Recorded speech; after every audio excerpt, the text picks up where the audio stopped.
நீங்கள் பார்த்து கொண்டிருப்பது உஸ்தாத் மதுரை முஜாஹித் மனம் கவரும் சொற்பொழிவு. இது மார்க்கம் மற்றும் அஸ்ஸலாமு அலைக்கும் வரஹ்மத்துல்லாஹி வபரகாத்துஹு. இன்னல் ஹம்தலில்லாஹி நஹ்மதுஹு வ நுஸல்லி அலா ரசூலிஹில் கரீம். அம்மா பஅத். புகழனைத்தும் அல்லாஹ் ஒருவனுக்கே. அல்லாஹுவின் அருளும் அமைதியும் அவனுடைய இறுதி தூதர் நபிகள் நாயகம் ஸல்லல்லாஹு அலைஹி வஸல்லம் அவர்களின் மீதும் அவர்களின் குடும்பத்தார் மீதும் என்றென்றும் நிலவட்டுமாக. அன்பார்ந்த இஸ்லாமிய சகோதர சகோதரிகளே, கேரி மில்லர் என்ற ஒரு கிறித்தவ மத போதகர், கிறித்தவ மிஷினரியைச் சேர்ந்த கிறிஸ்துவ மதத்தை, பைபிளை மக்களுக்கு மத்தியில் போதனை செய்து வந்த, பிரச்சாரம் செய்து வந்த கிறிஸ்துவ மத போதகர் கடந்த 1978ஆம் ஆண்டு சத்திய மார்க்கமான இந்த தூய இஸ்லாத்தை ஏற்றுக்கொண்டார். இந்த கேரி மில்லர் என்ற கிறிஸ்துவ மத போதகர் யார் என்பதை நீங்கள் பார்க்க வேண்டுமேயானால், இவரை பற்றிய பல செய்திகள் இணையதளங்களிலே நமக்கு ஏராளமாக கிடைக்கிறது. கனடா நாட்டை பூர்வீகமாக கொண்ட, கனடா நாட்டைச் சேர்ந்த, கனடா நாட்டை பூர்வீகமாக கொண்ட கிறிஸ்துவ மத குடும்பத்தில் பிறந்தவர் தான் கேரி மில்லர். பாரம்பரியமிக்க ஒரு கிறிஸ்துவ மத குடும்பத்தில் பிறந்து 1941ஆம் ஆண்டு பிறந்த இவர் நல்ல படித்து கணிதவியலில் மிகச்சிறந்த ஒரு கல்விமானாக திகழ்ந்தவர். கணிதத்தில் என்னென்ன முறைகள், வரைமுறைகள் இருக்கிறதோ, அந்த கணிதவியல் என்று சொல்லப்படுகிற கணக்கு பாடத்தில் என்னென்ன வரைமுறைகள் இருக்கிறதோ அதையெல்லாம் முறையாக கற்று ஒரு மிகச்சிறந்த கணிதவியல் தந்தையாக அறியப்பட்டவர் கேரி மில்லர்.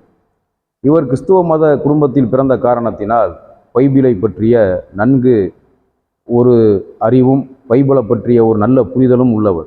பைபிளை நிறைய படித்து அதில் உள்ள கருத்துக்கள், சட்டங்களை எல்லாம் தெரிந்து வைத்திருந்தவர். பைபிளை பற்றியும் கிறிஸ்துவ மதத்தை பற்றியும் மக்களுக்கு மத்தியில் மிக பெரும் போதனைகளை செய்து பெரிய அளவில் மத பிரச்சாரத்தை செய்து வந்தவர்.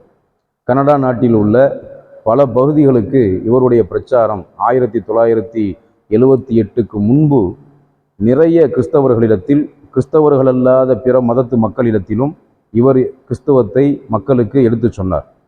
இவரை ஒரு கிறிஸ்துவ மத போதகர், பிரச்சார பீரங்கி என்றெல்லாம் சொல்லப்பட்ட தகவல்களும் நமக்கு கிடைக்கிறது. அப்படிப்பட்ட அந்த கேரி மில்லர் என்ற இந்த கிறிஸ்தவ மத போதகர் கணிதவியலில் சிறந்து விளங்கிய, கணிதவியல் பாடத்திட்டங்களை முறையாக கற்ற இந்த ஒரு நபர், அவருக்கு ஒரு எண்ணம் ஏற்படுகிறது. இஸ்லாத்தை இவர் ஏற்றுக்கொள்வதற்கு என்ன காரணம்? அந்த கேரி மில்லர் என்ற இவர் கடந்த 1978ஆம் ஆண்டு சத்திய மார்க்கமான தூய இஸ்லாத்தை ஏற்றுக்கொண்டு தன்னுடைய பெயரை அப்துல் அஹத் உமர் என்று மாற்றிக்கொண்டார். தன்னுடைய பெயரை அப்துல் அஹத் உமர் என்று மாற்றிக்கொண்டு சத்திய இஸ்லாத்தை ஏற்றுக்கொள்வதற்கும், பிறகு அந்த சத்திய இஸ்லாத்தை உலக மக்களுக்கு பிரச்சாரம் செய்வதற்கும் எடுத்து வைப்பதற்கும் என்ன காரணம் என்பதை பார்க்கும்போது இவருக்குள் ஒரு எண்ணம் ஏற்படுகிறது. எப்படிப்பட்ட எண்ணம் வருகிறது என்று சொன்னால், பைபிளை நன்கு கற்று வைத்திருந்தவர், பைபிளில் உள்ள கருத்துக்களை எல்லாம் நல்லா படித்து தெரிஞ்சவர், ஒரு படித்த மனிதர், நல்ல ஒரு படிப்புகளை படித்தவர், நல்ல மனிதர், எல்லா விதமான உலக அறிவும் இருக்கக்கூடியவர், கிறிஸ்தவ மதத்தை பற்றி, மத போதனைகளை பற்றி, பைபிளை பற்றி நன்கு அறிந்து வைத்திருந்த ஒருவர். இவருக்கு ஒரு எண்ணம் ஏற்படுகிறது, இஸ்லாத்தை தெரிந்து கொள்ள வேண்டும், இஸ்லாமியர்கள் புனித நூலாக கருதக்கூடிய குர்ஆனை படிக்க வேண்டும், அதில் உள்ள கருத்துக்களை தெரிந்து, குர்ஆனில் ஏதாவது பொய் இருக்கும் அல்லது ஏதாவது முரண்பாடுகள் இருக்கும், குர்ஆனில் இருக்கக்கூடிய பொய், முரண்பாடு, குறைகள் என்னங்கிறத நாம் படித்து கண்டுபிடிச்சு அதை மக்களுக்கு மத்தியில் சொல்லி, குர்ஆன் இறைவேதம் இல்லை என்பதை மக்களுக்கு நாம் நிரூபிக்க வேண்டும் என்ற ஒரு எண்ணத்தில் தான் குர்ஆனை படிக்க ஆரம்பிக்கிறார். குர்ஆனை படிக்க ஆரம்பிக்கும் போதே அதற்கு முன்பு அவர் என்ன நினைக்கிறாருன்னு சொன்னால், குர்ஆனில் அப்படி என்ன இருக்க போகுது? முகமது நபி அவர்களுக்கு அருளப்பட்டதாக முஸ்லிம்கள் நம்புகிறார்கள், இறை வேதம் என்று நம்புகிறார்கள். முகமது நபிக்கு இறைவனிடம் இருந்து அருளப்பட்ட இறை செய்தி என்று முஸ்லிம்கள் நம்புகிறார்கள். அரபு நாட்டில் அருளப்பட்ட அந்த குர்ஆன், பைபிளை அதில் என்ன கருத்துக்கள் இருக்க போகுது? பாலைவனத்தை பற்றி சொல்லப்பட்டிருக்கோம், அரபு நாடுகளை பற்றி சொல்லப்பட்டிருக்கோம், அல்லது முகமது நபியை பற்றி எழுதப்பட்டிருக்கும், முகமது நபியின் குடும்பத்தை பற்றி எழுதப்பட்டிருக்குங்கிற ஒரு எண்ணத்தில் தான் அவர் படிக்க ஆரம்பிக்கிறார். அவர் இப்படி நினைக்கிறதுக்கு என்ன காரணம்னு சொன்னால், பைபிளை பொறுத்த வரைக்கும் பைபிளில் அதாவது பைபிள் புதிய ஏற்பாடு இருக்கிறதே, அந்த புதிய ஏற்பாடு இயேசு அவர்களை பற்றி அவர்களின் சீடர்கள் சொன்ன கருத்துக்கள் தான் பைபிளில் இருக்கிறது. அது மாதிரி முகமது நபியை பற்றி எழுதப்பட்டிருக்கும், சொல்லப்பட்டிருக்கும், முகமது நபியின் குடும்பத்தை பற்றி சொல்லப்பட்டிருக்கும், பாலைவனத்தை பற்றி இருக்கும், அரபு நாடுகளை பற்றி இருக்கும். அதுதான் இருக்க போகுது, வேற என்ன இருக்க போகுது? ஏதாவது குறையை கண்டுபிடிச்சு மக்களுக்கு சொல்லணுங்கிற எண்ணத்தில் தான் அவர் குரானை படிக்க ஆரம்பிக்கிறார். அரபு மொழியை கற்றுக்கொண்டு அரபியில் வாசிக்க ஆரம்பிக்கிறார். வாசிக்க ஆரம்பித்தால் அவருக்கு ஒரு மிகப்பெரிய வியப்பும் ஆச்சரியமும் ஏற்படுது. என்ன ஆச்சரியம்னு சொன்னால், குரானை படிக்கிறாரு. குரானில் இருக்கக்கூடிய 114 சூறாக்கள், 6666 வசனங்களையும் வாசித்து பார்க்கிறார். அப்படி 6666 வசனங்களையும் மொத்த சூறாக்களில் உள்ள மொத்த ஆயத்துக்களையும் படித்து பார்த்த அவருக்கு படிக்க படிக்க ஆர்வமும் ஒரு ஆச்சரியமும் ஏற்படுது. என்ன ஆச்சரியம்னு சொன்னால், முகமது நபி அவர்களுக்கு அருளப்பட்ட இந்த குரானில் முகமது நபியுடைய வரலாறு இல்லை. முகமது நபியை பற்றியோ, அவரின் தந்தையை பற்றியோ, தாயை பற்றியோ, அல்லது அவருடைய பிள்ளைகளை பற்றியோ, அவருடைய மனைவிமார்களை பற்றியோ எந்த செய்தியுமே இல்லை. முகமது நபிக்கு அறிவுரையாக, மனித இனத்துக்கு அறிவுரையாகத்தான் குரானில் உள்ள எல்லா வசனங்களும் அமைந்திருக்கிறது. முகமது நபியை பற்றின வரலாறு எதுவுமே இல்லை. அவர் எப்போ பிறந்தார், அவருடைய தகப்பன் யார், தந்தை யார், அவருடைய தாய் யார், பிள்ளைங்க யார், மனைவி மக்கள் யாருன்னு சொல்லி அவங்கள பற்றின எந்த செய்தியும் இல்லை. நபி ஈசா அலைஹிஸ்ஸலாத்து வஸலாம் அவர்கள், கிறிஸ்தவர்கள் கடவுளுடைய புள்ள என்று நம்பக்கூடிய, கடவுள் என்று நம்பக்கூடிய ஈசா நபியை பற்றி, அல்லாவின் தூதரான நபி ஈசா அலைஹிஸ்ஸலாத்து வஸலாம் அவர்களை பற்றி நிறைய செய்திகள் குரானில் இருக்கிறது. ஈசா நபியின் தாயார் மரியம்மை பாராட்டி புகழ்ந்து சிலாகித்து சொல்லப்பட்ட வசனங்கள் திருக்குரானில் நிறைய இருக்கிறது. இதில் ஆச்சரியம் என்னன்னு சொன்னால், நபி ஈசா அலைஹிஸ்ஸலாத்து வஸலாம் அவர்களுடைய பெயர் குரானில் 25 இடங்களுக்கு மேலே இடம்பெறுகிறது. ஈசா நபியின் தாயாரான மரியம் அவர்களின் பெயர் குரானில் 18 இடங்களுக்கு மேலே வருது. ஈசா நபியின் பெயர் 25 இடங்களுக்கு மேலே சொல்லப்படுது. மரியமுடைய பெயர் 18 இடங்களுக்கு மேலே சொல்லப்படுது. இன்னும் மரியமுடைய பெயரில் ஒரு சூறாவே இருக்கிறது. சூரா மரியம் 19வது அத்தியாயத்துக்கு மரியம் என்று ஒரு பெயரே இருக்கிறது. அந்த மரியம் சூறாவில் மரியம் அலைஹிஸ்ஸலாத்து வஸலாம் ஈசா நபியின் தாயார் அவங்க பிறந்ததுல இருந்து அவங்க வளர்ந்த விதம், வாழ்ந்த விதம், அல்லாஹ்வுக்கு பயந்து எப்படி நல்ல வாழ்க்கை, ஒழுக்கமான இரையச்சமிக்க தக்குவா உள்ள ஒழுக்கமுள்ள தக்குவா வாழ்க்கை வாழ்ந்தார்கள், ஒழுக்கமுள்ள ஒரு இரையச்சமுள்ள வாழ்க்கையை அவர்கள் எப்படி வாழ்ந்தார்கள் என்பது உட்பட அனைத்து விஷயமும் அதில் மிக தெளிவாக சொல்லப்பட்டு இருக்கிறது. இவருக்கு என்ன ஆச்சரியம் ஏற்படுதுன்னு சொன்னால், முகமது நபிக்கு அருளப்பட்ட குரானில் முகமது நபியுடைய பெயர் முகமது என்ற அந்த பெயர் குரானில் 4 இடத்துல மட்டும் வருது. ஒரு இடத்துல அகமதுன்னு வருது. அப்போ மொத்த குரான்லையும் முகமது நபியினுடைய பெயர் 5 இடத்துல மட்டும்தான் வருது. ஆனால் 25 இடத்துக்கு மேலே ஈசா நபியின் பெயர், இயேசுடைய பேர் வருது. இயேசுவின் தாயார் மரியமுடைய மேரியுடைய பேர் வருது. இதை பார்த்து ஆச்சரியப்படுறார். இன்னும் அவரை ஆச்சரியத்தில் ஆழ்த்தின நிறைய வசனங்கள் குரானில் இருக்கிறது. அதில் குறிப்பாக சில வசனத்தை சொல்கிறார்.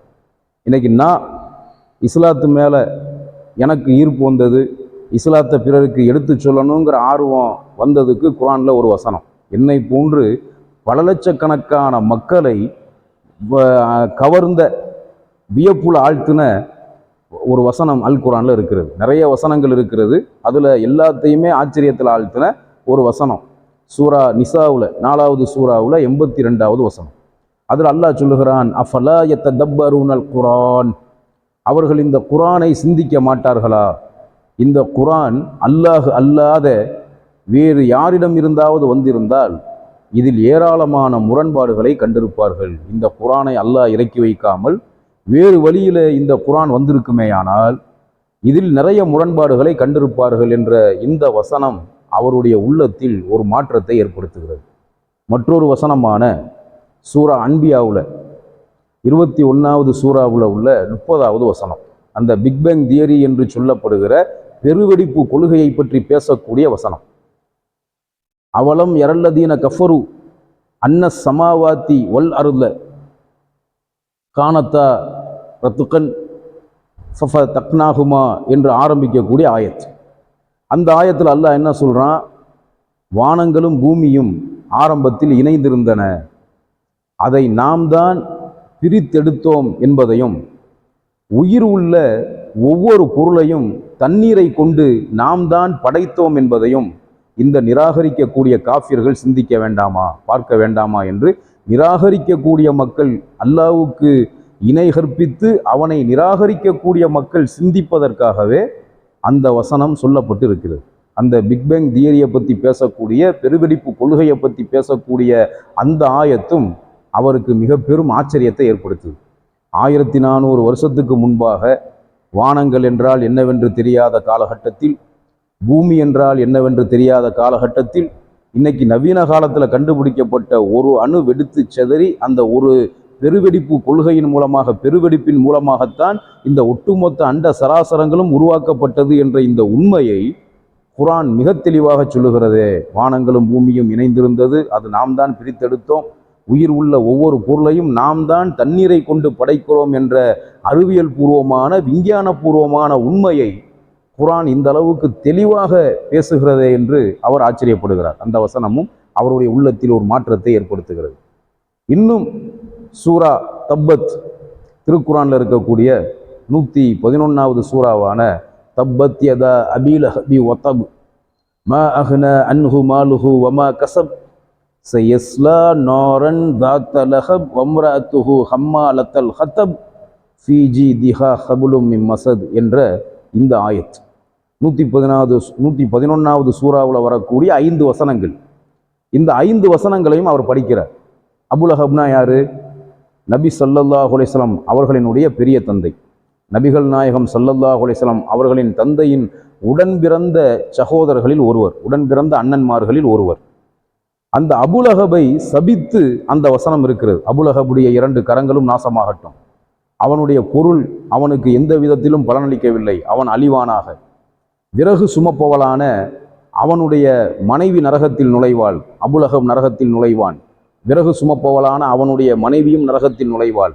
அவளுடைய கழுத்தில முறுக்கேறிய கயிறு கட்டப்பட்டிருக்கும், கயிறால் அவருடைய கழுத்து இருக்கப்பட்டிருக்கும், நெரிக்கப்பட்டிருக்கும் என்று அந்த வசனம் பேசுகிறது. 5 வசனம் அபுலஹபு குற்றவாளி என்றும், அவனுடைய 2 கரங்களும் நாசமாகட்டும் என்றும், அவனுடைய பொருளாதாரமும் அவனும் நாசமாகட்டும், அவனுடைய மனைவி விறகு சுமப்பவளான அவனுடைய மனைவி நரகத்திற்கு செல்லட்டும், அவன் நரகவாசி என்று சபிக்கப்பட்ட அபுலஹபும் அபுலஹபுடைய மனைவியும் சபிக்கப்பட்ட அந்த 5 வசனங்கள்.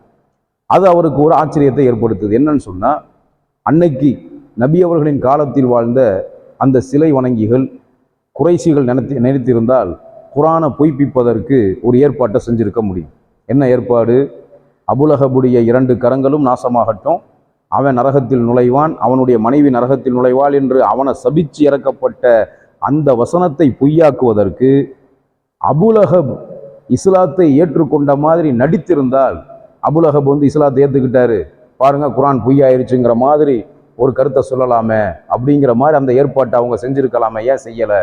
அபுலஹபு மரணிப்பதற்கு 10 வருஷத்துக்கு முன்னாடியே அந்த சூறா இறங்கிருச்சு. சூரா தப்பத் 111வது அத்தியாயமான அபுலஹபை அல்லாஹ் சபித்து இறக்கிய அந்த குர்ஆன் சூரா 5 ஆயத்துக்களும் அபுலஹபு மரணிப்பதற்கு 10 வருஷத்துக்கு முன்னாடி இறக்கப்பட்டுச்சு. அப்போ அபுலஹபு நினைத்திருந்தால், அல்லது அபுலஹபோடு இஸ்லாத்தை கடுமையாக எதிர்த்து கொண்டிருந்த மக்காவில் இருந்த அந்த ஒட்டுமொத்த இஸ்லாமிய எதிரிகளும் நினைத்திருந்தால், குர்ஆனை பொய்யாக்குற வேலையை செய்யணுங்கிற மும்முரத்தில் அபுலஹபு இஸ்லாத்தை ஏற்றுக்கிற மாதிரி நடிக்க வச்சு, அவரை ஏமாற்ற வச்சு குர்ஆனை பொய்யாக்குற வேலையை செஞ்சிருக்கலாமே, ஏன் செய்யலை? அப்போ குர்ஆன் படைத்த இறைவனின் வார்த்தை, படைத்த இறைவனின் செய்தி. இஸ்லாம் இந்த உலகத்தை படைத்த ஏக இறைவனின் மார்க்கம். கிறிஸ்துவ மதம் அது இறைவனின் மார்க்கம் அல்ல. உலகத்தில் இருக்கக்கூடிய எந்த மதமும் படைத்த இறைவனின் மார்க்கம் அல்ல. இஸ்லாம் மட்டும்தான் படைத்த இறைவனின் மார்க்கம் என்பதை உணர்ந்து குர்ஆனிலிருந்து குறையை கண்டுபிடித்து அதை மக்களுக்கு சொல்லி குர்ஆன் பொய் சொல்லுகிறது என்று நிரூபிக்க வேண்டும் என்ற தவறான எண்ணத்தில் குர்ஆனை படிக்க ஆரம்பித்த கேரி மில்லர் என்ற அந்த கிறிஸ்துவ மத போதகர், கணிதவியலாளர், சத்திய மார்க்கமான இஸ்லாத்தை 1978ஆம் ஆண்டு ஏற்றுக்கொண்டார். அவர் மூலமாக பலரும் இந்த மார்க்கத்தை இன்றும் தழுவி கொண்டு இருக்கிறார்கள். அவர் சிந்தித்தது போன்று, ஏன்னா இந்த விஷயத்தை கேள்விப்படுற பல கிறிஸ்தவர்கள் சிந்திச்சு பார்த்து பைபிளில் என்னென்ன குறைகள் இருக்கிறது, குர்ஆன் என்ன பேசுகிறது, பைபிள் என்ன சொல்லுகிறது என்பதையெல்லாம் ஆய்வு செய்து ஆராய்ந்து பல கிறிஸ்தவர்கள் இஸ்லாத்தை ஏற்றுக்கிறதுக்கு அவர் ஒரு காரணமாக இருந்தார் என்பதை பார்க்கும்போது, படைத்த இறைவனின் மார்க்கம் இஸ்லாம். எந்த ஒரு எதிர்பார்ப்பும் இல்லாமல், எந்தவித உள்நோக்கமும் இல்லாமல், எத்தனை எதிர்ப்புகள் வந்தாலும், எத்தனை கஷ்டங்கள் துன்பங்கள் வந்தாலும் படைத்த இறைவனின் மார்க்கத்துக்காக நாங்கள் தாங்கி கொள்வோம். வரக்கூடிய எதிர்ப்புகளையும் கஷ்டங்களையும் துன்பங்களையும் நாங்கள் இறைவனுக்காக தாங்கி கொள்வோம் என்ற மனநிலையோடு உலகத்தில் வாழுகிற மக்கள் எல்லாம் ஒரு மார்க்கத்தை விரும்பி ஏற்றுக்கொள்கிறார்கள் என்று சொன்னால், அது சத்திய மார்க்கமான இஸ்லாத்தை தவிர வேறு எந்த மார்க்கத்தையும் யாரும் ஏற்றுக்கொள்வது கிடையாது. மற்ற மதத்துக்கெல்லாம் மாறுவாங்க, அதில் உலக ஆசைகள் இருக்கும், அவர்களினுடைய சுயநலங்கள் இருக்கும். ஆனால் இந்த மார்க்கத்தை எந்த விதமான சுயநலத்துக்காக மாறுபவர்களும் இருக்கலாம். இந்த மார்க்கத்தை சரியாக தெரிஞ்சுக்காம தன்னுடைய சொந்த லாபத்துக்காக சுயநலத்துக்காக இந்த மார்க்கத்தை தழுவக்கூடிய மக்களும் இருக்கலாம். ஆனால் உலகம் முழுக்க பார்க்க போனால் இந்த மார்க்கத்தை ஏற்றுக்கொள்ளக்கூடிய மக்களில் பெரும்பாலான மக்கள் 99% மக்கள் எந்த எதிர்பார்ப்பும் இல்லாமல், எத்தனை எதிர்ப்புகள் வந்தாலும் கஷ்டங்கள் வந்தாலும் நாங்கள் இந்த மார்க்கத்தில் தான் இருப்போம் என்ற எண்ணத்தில் உலகம் முழுக்க வாழக்கூடிய மக்கள் சத்திய இஸ்லாத்தை ஏற்றுக்கொள்கிறார்கள். இறைவன் சொல்லுகிறான், வ குல் ஜா அல் ஹக் வஸஹக்கல் பாத்தில் இன்னல் பாத்தில கான ஸஹூகா. சத்தியம் வந்துவிட்டது, அசத்தியம் அழிந்து விட்டது, அசத்தியம் அழியக்கூடியதாகவே உள்ளது என்று அல்லாஹ் குர்ஆன்ல சொல்லுகிறான். அந்த சத்தியம் எது என்று, இந்த உலகத்தில் சத்திய மார்க்கம் எது, நம்மை படைத்த இறைவன் நமக்கு கொடுத்த வழி எது என்பதை ஒரு மனிதன் சிந்தித்து அதற்குண்டான முயற்சியில் இறங்குவானேயானால் அவன் நிச்சயமாக அவனுக்கு நேர்வழி கிடைக்கும் என்பதைத்தான் பல சம்பவங்கள் நமக்கு படிப்பினையாக காட்டுகிறது. கேரி மில்லர் என்ற அந்த கிறிஸ்துவ மத போதகர் 1978ஆம் ஆண்டு குர்ஆனை படித்து சத்திய மார்க்கத்தை ஏற்றுக்கொண்டதும் அப்படிப்பட்ட ஒரு நிகழ்வை தான் நமக்கு படம் பிடித்து காட்டுகிறது. அல்லாஹ்வின் மார்க்கமான இந்த சத்திய இஸ்லாத்தை சரியான முறையில் பின்பற்றுவதும், இந்த மார்க்கத்தை நாம் பின்பற்றி பிறருக்கு எடுத்துச் செல்வதும் நம் மீது அல்லாஹ் சுமத்திய கடமை. அந்த கடமையை சரியாக நாம் நிறைவேற்றுவதற்கு நம் எல்லோருக்கும் அல்லாஹ் அருள் புரிவானாக. வாஹிரு தாபானா அனில் ஹம்துலில்லாஹி ரப்பில் ஆலமீன்.